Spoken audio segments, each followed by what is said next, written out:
أبي واتكم ولتعنا أبصرحكم عوتن أسالتون بمناي أبزي نايلومي تحستونا نتي بهاجراوي فدريشن كعس أجري إيرترا توديبو نأمل لك إلى تتصاوتي كم أون فولي كن كعس أجري مالت talent identification and soccer clinic مدب زملك تحستوينا أواهدنا قريبنا زلنا إذا بهاجراوي فدريشن تتحيز زلو عبي مدب كاب كلن زوباتات هاجرنا استواتو مسرتاو بقعت كعس أجري زوننو تحت 15 عام زركبو نايكلت يصوتها حصانات بلك عدميهم تقرنفو نقلت عمتات زقباء سلطنان كنكنن بمهاب دحر كلت عمتات بقعتنا تحت 17 عمت هاجراويت غانتا كعس أجري بمقام ناب هاجراوي وددرات مستأفن أب كعس أجر هاجرنا أب كلت يصوتا بقعت تصاوتي نمفراين نزبل علامة زتبقسيوم أبز تحستو مسئن ملكت talent identification زبهال نتوم مسرتاو تكنيكاو بقعت زرأيو أب تحت 15 عام زركبو دك تبعتي هصانات على ليخا مسلطانن ناب حدنا ينوحنا معبال مدب مئتاون كخون كلو اتسوكر كلينيك زبل ترجم دما صعو كنكن زحتد زبل أمر كوينوم نايدك أنستيو كعس أجري هاجرنا أبدهم بقع سل زركب نتندك أنستيو أب صعو كنكن أدهبون بمئتاو كمزسلت أنا مقبار كمزخانة تجلي صلهم أبزنا كل تعمت الزخيد مدب أصلت أنتي كافشدش تزوباتات هاجرنا زتواصل مخانون بتوسخي تجلي صلهم أبزي نايفلا ما تمكرو مخانو تحبيرو زلو عب مدب بقر أب هاجراوي فدريشن كعس أجري تكنيكال دايركتور أتو دانيال يوهانس نزهاو حبريتك أتسئلنا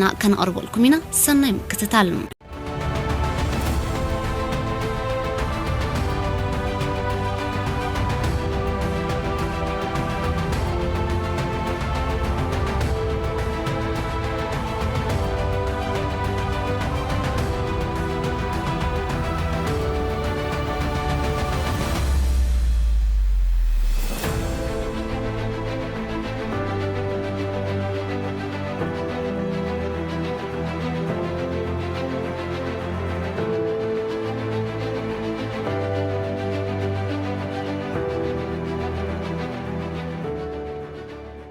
نت برنامج زتبرو سرحات نتفتات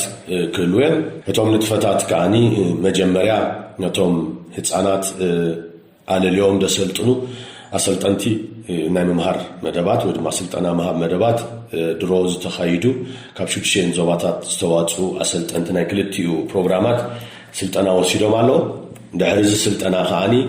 إذا غلط عمت زي توم قلعو زمهارلو أجاباب ودما كاريكلم لممدن أجاباب عصاوتان سلطنان زحقفة ناي كعس أجري كاريكلم فلما جيزي تداليو تقرب الله درو عبزن جمرو زلنا أوان ناي تكنيكال بقعات ملك عتات توايبوم تكنيكال كونتست فتنتات كجبريو فتنتات بدرا أنت كاسع السيل أنت سنيدو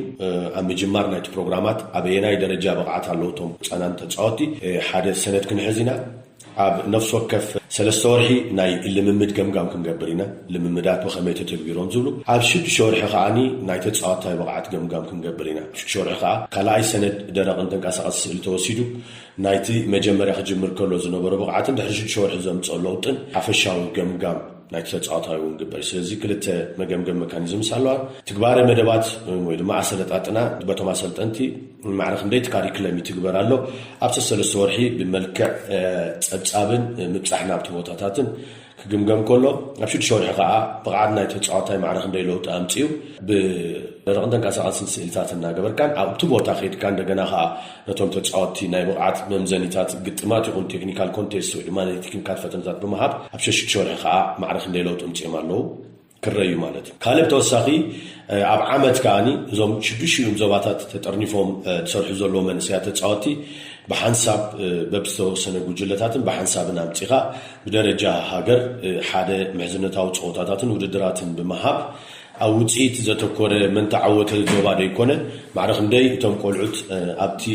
تعوتنا تحسس وانا كعس أجر لو تيمتولوها أب عمد كا بهاجر درجة نخلهم ترنيف كاز جبر السرحاتنا يتصوتات كسر علومي مالتي أنت مسرح إذا ناي سوكر كلينيك ناي من سيات مدبي talent identification أب حدا مع كلاي بوتا زلو مدبي أما كلاي بوتا أبيناي مع كلاي بوتا تلكني كاب تحتوا يجراسلوت نزمتو أبزناي من سيات مدب تيخا كابز من سيات كان أبغانتاتات نبهاجراوي جانتان مسجقال أمونغو نبغانتاتات مخادن نبهاجراوي جانتان مخادن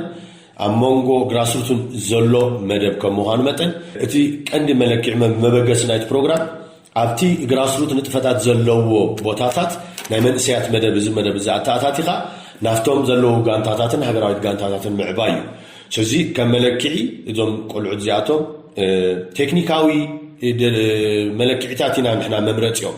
ቴክኒካዊ መለክዒታት እንድሕር መምረፂኦም ኮይኑ ከዓ ቴክኒካዊ ትምህርቲ ዝመሃሩሉ ልምምድ ኣቐዲሞም ገይሮም ክፀንሕሎም እቲ ቴክኒካዊ ልምምዳት ከዓ ኣብ ግዜ ግራስሩት ዝግበር ስለዚ ከም ሓሳብ ኣብ ግራስሩት ዘለዎ ንጥፈታት ናይ መንስያት መደብ ምትእትታዊ ኣብ ግራስሩት መደባት ነረንዴን እዘን ዞባታት ንዝብል ሙሉ በሙሉ ክንምልሶን ክንርዕሞን ኣይንኽእልን ኢና ኣብ ገሊኡ ግራስሩት ንጥፈታት ነይሩ ኣብ ገሊኡ ዞባታት ከዓ እቲ ውፅእ ዝብል ንጥፈታት ኦን ኤንድ ኦፍ ፕሮግራማት ነይሩ ኣብ ገሊኡ ዞባታት ከዓ ኣይተተግበርን ክኸውን ክእል ናይ ግራስሩት መደባት ግን ካብ ንጥፈታት ግራስሩት ዘይብለን ዞባታት ካብ ናይ ስትሪት ሶከር ወይ ድማ ካብ ናይ ኣብያት ትምህርቲ ውድድር እውን ክመርፃ ከም ዘለዎን ዕድላት ሂብና ነተን ግራስሩት መደባት ዘይነበረን ኣይንገብረልክንና ክንብለን ኣይከኣልናን ኣይንደለናን ምክንያቱ እቲ መደባት መቃዒልካ ጌርካ ንሃገር ትውክል ጋንታ ከተምፅእ ስለ ዘሸግር ከም ሓሳብ ግን ከም ዝገለፅክዮ እቲ ናብዚ መደብ ዝኣቱ ህፃን ኣብ ናይ ግራስሩት መደባት ስሩዕ ዝኾነ ልምምዳትን ትምህርትን ወሲዱ እንድሕር ፀኒሑ ነዚ ፕሮግራም እዚ ዕዉት ኮይኑ ንክወፆ ዝቐለለ መካኒዝም እዩ ዝኾነካ ድሕሪ ኣብ ናይ ግራስሩትን ቴክኒካዊ ብስለትን ዘይፀንሐ ግን ኣብዚ ፕሮግራማት እቲኻ ዝድለ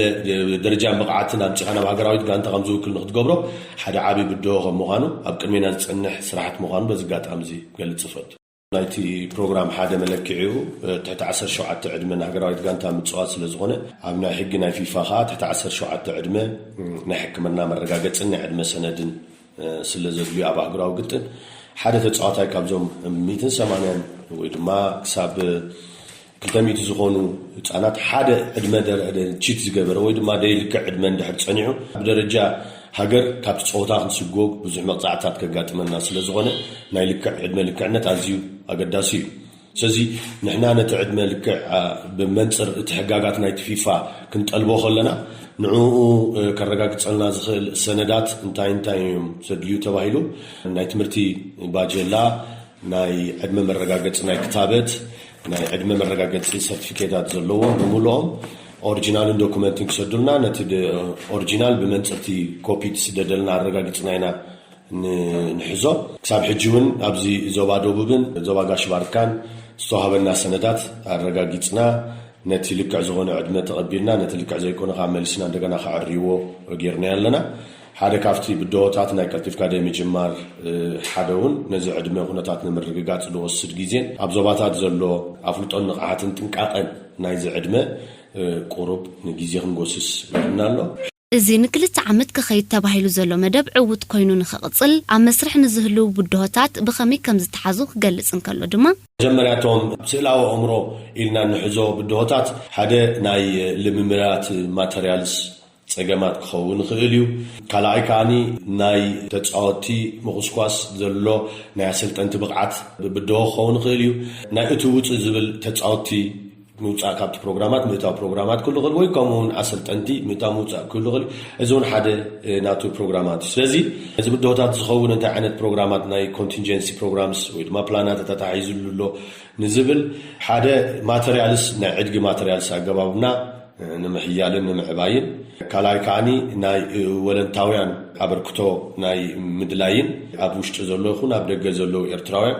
ነዚ ፕሮግራም እዚ ንምትሕጋዝ ብፍላይ ድማ ብማተርያል ወገን ሓደ ሰፊሕ ስራሓት ክንጅምር ንደሊ ኣለና ድሮውን ምስ ዝተፈላለዩ ኣካላት ናይ ዲያስፖራ ዘሎ ኤርትራውያን እዚ መደባት እዚ ምስ ነገርናዮም እቲ ፅቡቅ ድሌታቶም እናገለፁና ናብዚ መደብ እዚ ክትሓጋገዙ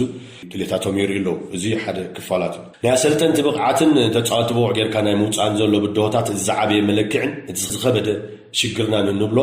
ነዞም ኣሰልጠንቲ እዚኣቶም ድሮ ኣብ ቀዳማይ ስልጠናታትና ምስ ረኣናዮም ዝሃብናዮም ገምጋም እንድሕር ነርና ኣዝዩ ኣሰካፊ ብቕዓቶም ገሊኦም ኣሰካፊ ብቕዓት ዝነበረ ነይሩ እዩ ነዚ ፕሮግራማት ዝክንጅምር ብዙሕ ስክፍታታት ኣለና ነዚ ግን ብኸመይ ክንሰግረና ንዝብል ነቶም ኣሰልጠንቲ በቲ እንንገብሮ ኣብ ተፃወትን ኣብቲ ልምምዳት ኣወሃባን ገምጋም ርኢና ናይ ስልጠናታት ምድግጋምን ምስኣቶም ኣብ ቦታታት ከይድካ ብሓንሳብ ናይ ምስራሕን ናይ ምክትታልን መደባት ከነታታቱ ኢና ሳልሳይ ራብዓይ ብድሆ ዝበሃል ኣሰልጠንቲ ክወፁ ክእሉ ተፃወቲ እውን ወፂኦም ክምለሱ ክእሉ ወይ ክደክም ክስበር ይኽእል ሓደ ካልእ ንፉዕ ክመፅእ ይኽእል ንዝብል ከዓኒ ኣብቲ ዓብዪ ፕሮግራማት ን25 ተፃወቲ ከባቢ 5 ዝኾኑ ዓቕሚ ሰባት ናይ ምእታውን ናይ ምውፃእን ኮንቲንጀንሲ ተታሒዙሉ ክሳብ 30 ተፃወቲ ኣብ ፕሮግራማት ኢንክሉድ ክኾኑ ይኽእሉ እዮም ኣብቲ ልምምድ ንጡፋት ዝኾኑ ግን 25 ተፃወቲ ክኾኑ ይኽእሉ እዮም ስለዚ ነቶም ቴክኒካውን መምሕዳራውን ቻሌንጅስ ድብኡን ንብሎም ክመፁ ኢልና ንግምቶም ከም ዝበልኩ ናይ ማተርያል ጉዳይ ኣብ ዕድግን